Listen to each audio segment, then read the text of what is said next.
So folks, I haven't really got a title for my talk, but if I had one, it'd be something like Mr. Blobby Bones and Connection. So anyway, I don't know. So I wanted to start with what is now a memory, but is one of a number of threads that has somehow been directing my life when I've been in contact with them. So I was on retreat in May 2014, and I woke with a bit of a cold and a bit of a tussle. Should I go back to bed and make the second sit, or shall I make the most of the retreat and do both sits? So anyway, I started to get back into bed, and within a minute I was out of bed, like walking down along here, going to the shrine room. And the tussle continued. Like, I'm not going to be able to meditate, I felt a bit too unwell. But barely had we finished chanting the Triratna Vandana and I'd got into my meditation, then boom, this voice out of nowhere just said, "You must go to Triratna Loka and you must go now." So anyway, and it was just a bit as if this consciousness sort of opened up and I was in communication with something that sort of knew something beyond what I knew. Anyway, I was too agitated to do the second sit at this point.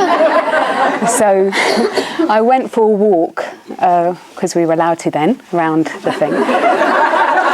And I remember just thinking, I haven't really known what to do with my life, so why don't I just do what my friends think would be a really good thing for me to do? So my KMs, Chandraprabha, Samantha Badri, and my preceptor Ratnadharani were very encouraging of me to really consider, taking that step.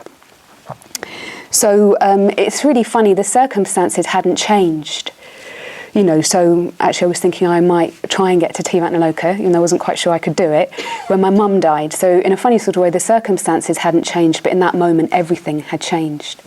So it sort of set my life on a course that I knew I wouldn't turn back from.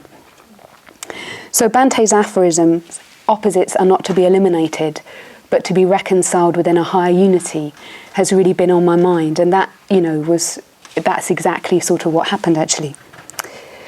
So I just briefly want to say that the leaving process wasn't easy, actually. I'd come across the Dharma, I'd come across the movement in Colchester, and that's where I'd been sort of like a Buddhist for 15 years. And I was 24 years of age when I came in contact with the Dharma, and interestingly I'd seen the film The Matrix just before coming, and there was a scene in that again that communicated something beyond. And it was this sort of vision of reality being this deep interconnection. And it just sort of reawoken a bit of a truth seeker in me. And the first conversation I had at the Colchester Buddhist Centre was about enlightenment. And I felt as if I sort of had a glimpse of what that would look like. So anyway, why Triratna Loka? Well, it wasn't actually, it was towards the end of my ordination retreat, which was in 2009. I just felt a lot of gratitude, actually. I think the ordination process, not an easy process, had changed my life completely. It just felt really natural that I'd want to sort of give that back or be part of something like that, really.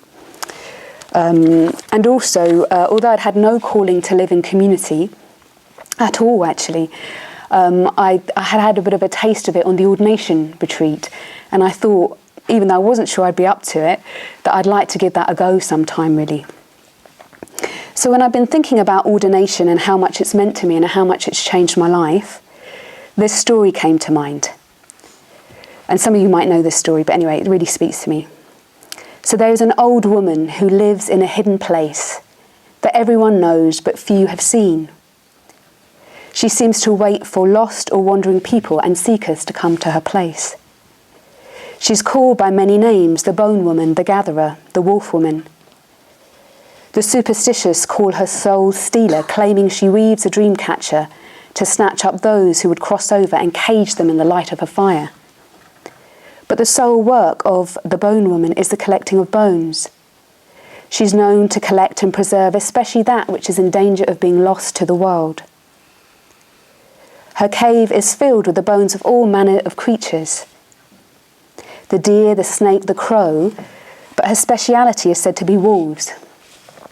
She creeps through the mountains and the dry river beds looking for wolf bones, and when she has assembled an entire skeleton, she sits by the fire and thinks about what song she will sing. Then she stands over the being, raises her hands over it and sings out. The rib bone and the leg bone of the wolf begins to flesh out and the creature becomes furred. As the woman sings more and more of the creature comes into being. So I really love this story, and in a way that speaks to me of what happened when I came across the movement and the Dharma. It's a bit like something came back to life, something really brought me back to life. And it wasn't just coming back to life, it was also deeply being witnessed, deeply being believed in. So the limits of who I thought I could be or what I thought I could do, constantly that disparity was sort of reflected back to me. And I really grew as a result of that. So coming across the Dharma not only changed my life, but it has given expression to something that I've always known to be true, that I've always deeply believed. So I feel really grateful to be ordained, actually. Sometimes I'm surprised, but anyway, I feel very grateful. And really, really grateful for my name as well, Karunadhi. She whose wisdom is compassion, and I'm still figuring out the ramifications of all of that, really. So I do really believe that the world needs the Dharma. I really do think, the world needs help, and I think the most effective way of doing that is through ordained, committed Buddhists really trying to make a difference. So I feel really grateful to be part of the project at Triratna with such an experienced bunch of women. So I feel really grateful to have been invited.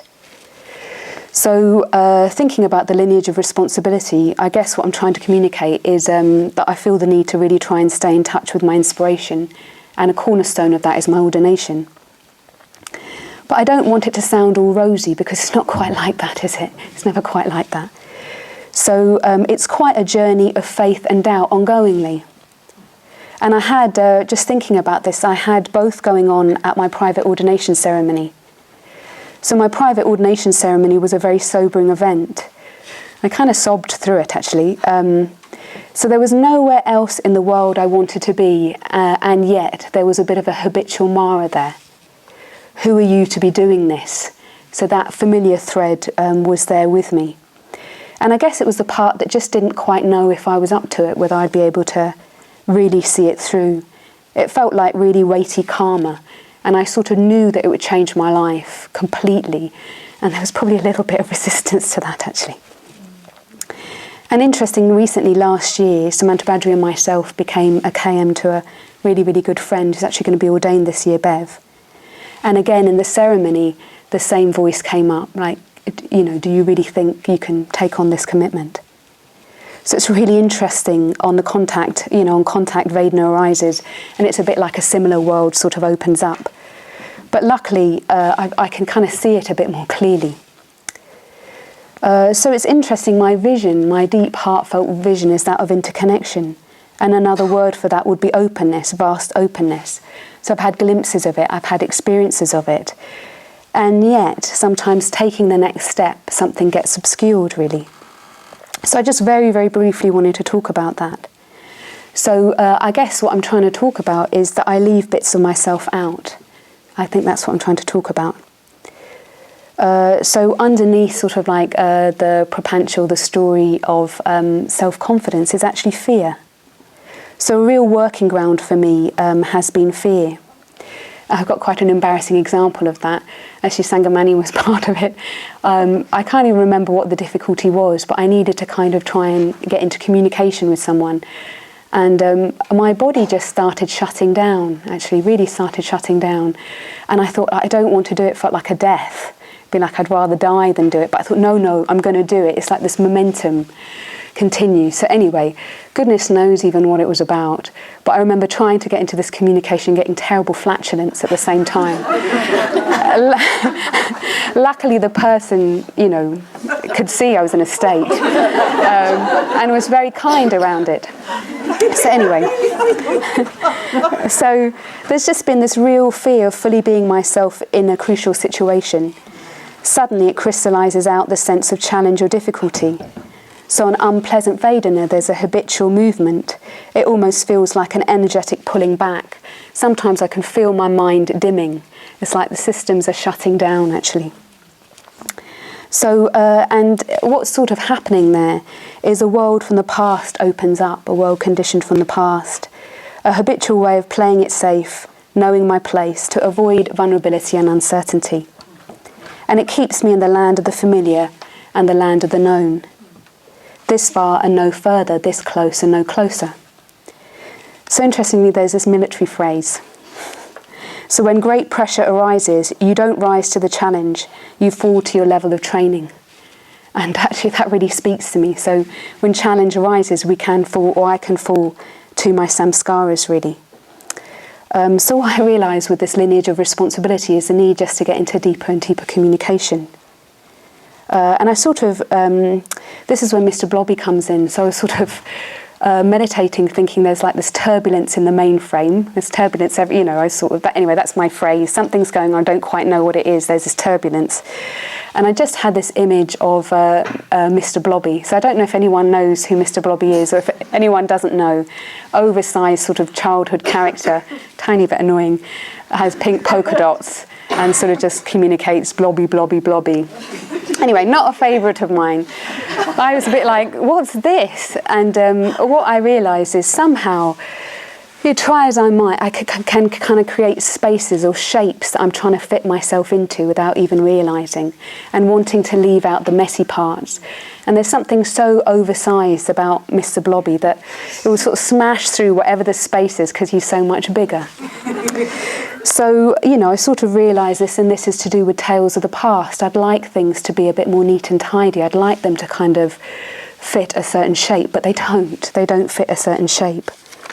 And when that happens, I can sort of find myself, with this really divided consciousness. It's either my fault, I wish I'd brought myself in more, or it's someone else's fault, that I want to sort of blame. And this kind of yo-yoing almost of consciousness. So I guess what I'm trying to do with all of this, and in general, when difficulty arises, is just to see dukkha as dukkha. It's dukkha really. And there's a bit of a freedom in that. So I remember actually just after my ordination retreat, saying to Ratnadharani, I don't know where she is anyway, saying, I just thought things would get easier. And she looked at me with utter horror. And I think she might have even said, why did you think that? And my face must have just dropped, because then she just very kindly said, well, it's not that they get easier, it's just that you get bigger. So I don't think she was talking about Mr. Blobby, but I've been trying to figure out what this getting bigger really means. So part of this process of trying to bring myself in a bit more clearly, could almost say about standing a bit alone, thinking things through a bit more clearly, not kind of getting vague. So this doubt that I work with, something goes a bit vague, actually kind of gets a bit obscured. So trying to bring myself in, whilst in a way holding this picture of interconnectedness. So whilst holding my value of interconnection, this kind of openness. So trying to bring in a bit more awareness of where that fear that comes in that creates a sense of separation. This cycling back to me that needs protecting, defending, or shutting down. And when that happens, a lot of it is just to do with the past. So somehow I need to hold what's going on, and in a way my conditioning, right in the here and now as well. So it has involved trying to get into deeper communication, into real communication, listening a bit more deeply to myself in order to be able to listen a bit more deeply to other people as well. And it needs love and kindness. And it's through that a process of higher unity comes in, the wisdom aspect. I've just come to see more and more that this communication is actually spiritual friendship. So I just wanted to share a bit this bigger picture that I've also been trying to just stay in contact with as I'm trying to go deeper. So Samatha came to help behind the scenes last year, towards the end of last year. While we were running the retreat, she was kind of helping in the garden, and it was really lovely actually, and I didn't really know Samatha actually. And she shared a bit on the retreat. We encouraged her to come and share. So she gave a little personal talk. So she was one of the team of 4 pioneers that started up Triratna Loka. Their vision, their hard work was astounding, like their bodhisattva hearts, their sacrifice that they made. And I've really benefited from that without even knowing it. So there are probably a lot of hidden figures that, I just have no sense of. So I just sort of had a sense when she was communicating that sort of the language of standing alone doesn't really work. I sort of stand on the shoulders of great men and women. And it reminded me of something that Shantavadri often says, which I think Dharmadasan might have said, which is, we are each other's conditions. So somehow just trying to hold that deeper interconnection that kind of comes into being that doesn't seem evident when I'm really caught in something, or when I see something as a big difficulty that I either want to lean out of the picture with or come in a bit too heavily with. So I just want to come back to my meditation that I started with. So I started with, talking about that meditation experience of go to Triratna Loka. So I've come to see, or I've come to sort of have a sense that it's Avalokiteshvara that's actually speaking to me. That communication felt like Avalokiteshvara actually. And Avalokiteshvara is my sadhana practice. But interestingly, just reflecting on that experience, I realised that I was again leaving something out. That experience rose on the basis of conditions, and the condition was I was on an order retreat here, in Adhisthana. It was Padmavajra and Subhuti, Eros and the Spiritual Life. So it was in the shrine room when we were all practicing together. I just thought, it's based on other people's practice again, that something bigger came into being, and I sort of just missed that. So I just want to share a few peak experiences of this, of what I'm trying to kind of keep in connection with. Just in relation to my life, really, in relation to my vision of interconnectedness. And also just share this deeper communication, or this real communication, that I can be in contact with when we come together. So I've spoken about my private ordination. Well, my public ordination was one of the happiest days of my life, actually. And it's very hard to sort of explain why that was the happiest day of my life, really. But I think one of the reasons was that I sort of heard these women's real names. It was something like I saw aspects or qualities of them that I'd been living with that I hadn't been able to name. It's almost they came more into being. Now, I know not everyone might have loved their name, but I think they've grown. I could see it anyway. And it just made more sense to me. It just made sense that we were trying to do it together. I just can't really put it into words, but it felt as if I just had a glimpse of Avalokiteshvara, of that deep sense of interconnection, which really speaks to me. And I just wanted to share a few examples of how people's lives have changed. So Urchlavadri went forth pretty much, not that long after ordination retreat to help be part of the Akashavana support team. And the retreats couldn't run if people weren't up there sort of doing it. Saravantu was part of fundraising for a wonderful new centre in Shrewsbury and has become the chair there. Padmadristi, a friend of mine, has been getting more into Qigong and other areas of looking of healing with the body and helping others to heal, and other stuff as well. And Pasana Mati finished a master's and is really looking into, around teaching and helping people, to get educated and people with children with difficulties. And there's a load of other people that I could mention. There was about 17 of us, but I don't have time. So, I wanted to move on to the second happiest experience of my life. That doesn't mean I've not had happy times, by the way, but these are like peak experiences, just to say. So the second happiest time of my life was being in Bodh Gaya at 2013. So I guess what I'm trying to communicate is with the mess as well. So we were in India. India is crazy. There's a lot of suffering going on. There's beggars that you just cannot believe, while you're going into this place. There's noise, there's lovely dogs with fleas, everything's going on. But being there with 500 other order members, it was somehow the weighty karma of that allowed me to be in contact with something much bigger. Again, that sort of transcends the personal and the collective in a way. And it just felt like enlightenment communicating itself. And I could share probably many more examples. I'm just really, really quickly going to just say, Karen and Maya being rejoiced in on the Women's Convention and the heavens opening up just before that. Actually, Bante, I think on his 90th birthday, and the heavens opening up, there's something that comes into being when we come together. So what I'm trying to communicate is somewhere along the line, what I've realised is this myth of the lone truth seeker has somehow merged with the myth of Avalokiteshvara. And it's that interconnection that really sort of speaks to me, and that I'm sort of can be an experience, I can have in my experience, although I can also lose contact with. So thinking about the lineage of responsibility, is that what I'm trying to serve? It's a communication, but it's almost a different mode of communication. And I seem to be able to be more vividly in contact with it when we come together. And that's with all of it in, not just with the good bits, if you see what I mean. And actually, so I guess what I'm describing is this Adhisthana, it's this blessings. And I do feel that it's been started off by Bhante. So coming back to the story of the bone collector gathering up the bones, I sort of feel we are in a bit of a process of that, of sort of gathering up the bones. And I guess in terms of the songs we need to sing, in my mind, the songs that I also want to sing need to contain the whole breadth and depth of our shared experience, and it also needs to include the present. So for me, this higher unity comes in when I move from the realm of what I know or what I'm sort of holding on to, whilst also being vividly alive to that sort of interconnection of what I've given and what I've received.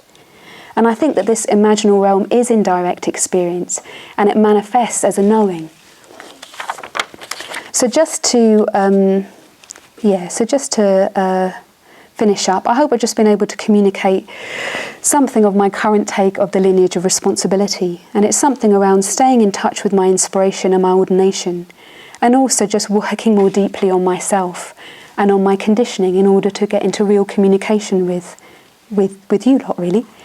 And through that, being able to just touch my deepest value, that we are somehow all deeply interconnected. And I might not have been able to fully get that across. But anyway, when we come together and we're really communicating, we're going for refuge, something bigger comes into being. And it's that I want to serve, and it's that I believe the world really needs. And that's what I can rely upon and be certain about.